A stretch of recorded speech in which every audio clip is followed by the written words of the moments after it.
Uma mudança depois de quase 7 anos sendo um estudante de teologia. Eu quero mostrar para vocês um vídeo que eu tenho aqui no meu canal, que inclusive ele está privado, que retrata bem essa mudança que a teologia causa e ela afeta diretamente a maneira como nós pensamos, a maneira como nós pensamos acerca do Evangelho. E isso me fez refletir muito essa semana, inclusive esse vídeo ele me deixa um pouco envergonhado de saber que eu pensava dessa maneira. Ele retratava bem aquilo que alguns jovens aqui da igreja tinham por pregação.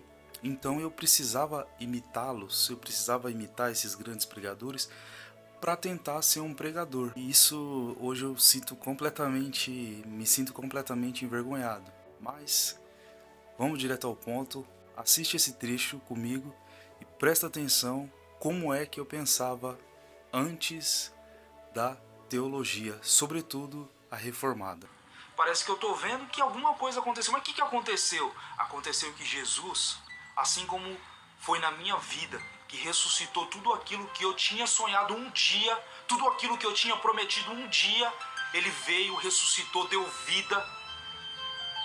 E essa palavra que eu quero dizer ao teu coração: se você perdeu a esperança de que o seu marido voltasse para a igreja, de que o teu filho estivesse dentro da igreja, qualquer que seja a esperança que você tenha perdido e que a multidão está junto de você, levando para o cemitério, vamos enterrar, vamos enterrar. Nós estamos aqui prestando as condolências, mas na verdade a gente quer enterrar. Na verdade a gente quer enterrar tudo isso que ela sonhou. Aleluia. Mas Jesus, Ele já passou no cemitério do teu sonho, porque o cemitério antecede um milagre. Jesus passou no cemitério do teu sonho. O que eu pensava girava em torno de mim mesmo. O que eu pensava girava em torno de mim. Inclusive, a princípio a gente pode pensar assim, mas o que tem errado você falar isso? O que tem errado você dizer que Jesus está passando no cemitério do teu sonho e ressuscitando? À primeira vista assim não tem nada errado, mas deixar sempre o homem no centro de tudo, e aqui eu estou falando da maneira que eu pensava, que sempre foi, que Deus vai fazer tudo e nós não temos que fazer nada. Aprendi dessa maneira, e esse vídeo retrata bem, principalmente porque eu pensava desse jeito e porque eu estava gravando um vídeo para tentar ficar entre os jovens pregadores aqui da igreja que eu pertencia. Aí nesse cemitério não vai haver sepultamento, porque eu tô chegando. E aí ninguém entende, ninguém consegue entender. E Jesus chega e ressuscita tudo aquilo que estava parado, coloca em movimento, volta a respirar, volta a cantar, volta a pregar, volta a estar dentro da igreja, volta a evangelizar. E Jesus restaura o teu sonho. Neste momento, restaura o teu projeto e dá vida. Amém? Que Deus possa te abençoar e que o Espírito Santo vivifique tudo aquilo que você achou que teria que enterrar. Eu já fui muito pentecostal, Como eu disse, a princípio, quando a gente olha para um vídeo desse, para uma palavra dessa, entre aspas, não tem nada de errado. E de fato, se você for ver assim, a aplicação dela não tem nada de errado. O que acontece é que esse modelo de pregação, que ela é mais voltada para o homem, para o ego, é o que eu mais ouvia e eu não conseguia discernir. E por ouvir e não conseguir discernir, eu praticamente fazia igual, reproduzia exatamente aquilo que eu sempre ouvi. E como eu disse, nesse contexto aqui, esse vídeo foi gravado há mais ou menos 4 anos atrás, que é o que o YouTube me mostrou aqui. E dentro desse contexto que eu vivia, para você ser um pregador cheio de unção, você tinha que ter essas aplicações E além dessas aplicações, você tinha que gritar na hora da pregação e a igreja tinha que, entre aspas, de novo, sentir aquilo que você estava pregando. Então eu particularmente me cobrava muito. Por quê? Porque eu não sabia gritar e não sei gritar dentro de uma pregação. Para mim também não faz sentido ficar gritando, não mostra absolutamente nada, mas eu queria estar dentre os jovens pregadores e eu acabava negociando a minha própria identidade, acabava negociando aquilo que eu era. E eu já treinei os gritos em casa, na frente do espelho. É uma vergonha que só. Hoje em dia eu me sinto extremamente envergonhado. Ao invés de me preocupar com a palavra, eu me preocupava com a performance, de como eu me apresentaria no púlpito.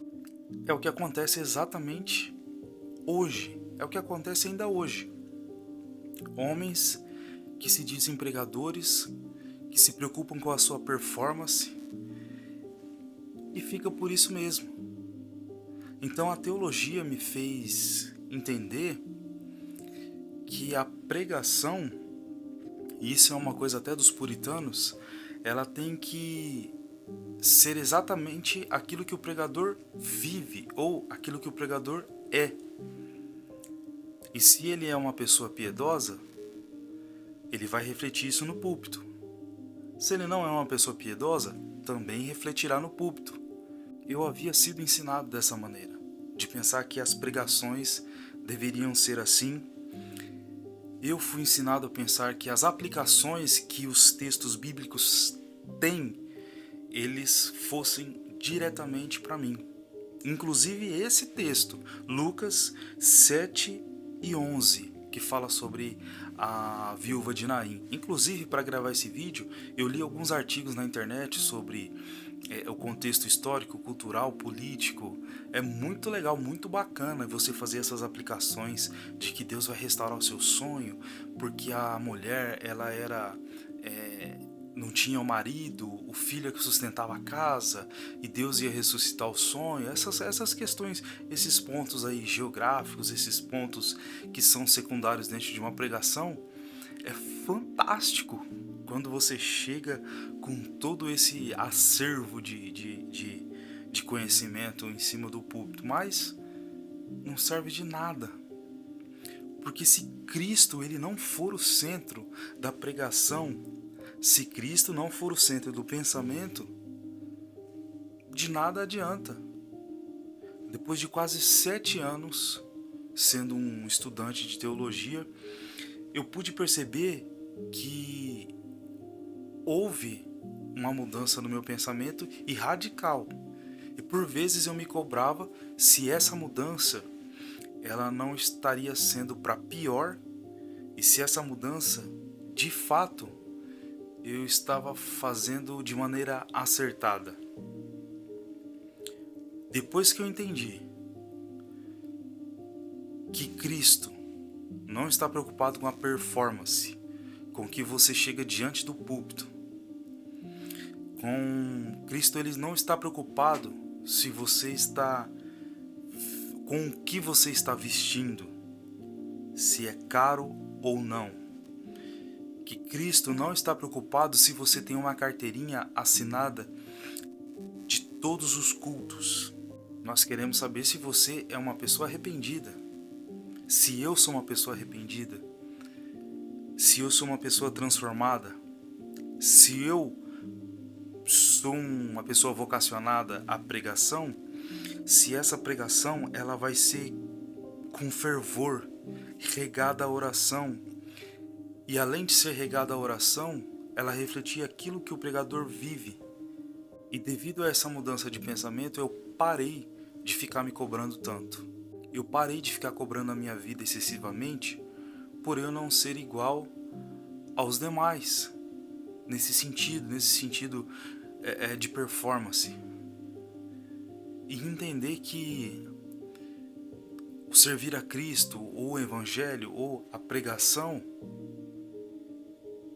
ela, além dela ter o seu tempo na vida de um vocacionado, muito se leva em consideração a maneira que aquela pessoa é. E esse vídeo me fez pensar quão distante eu estou dos meus primeiros pensamentos.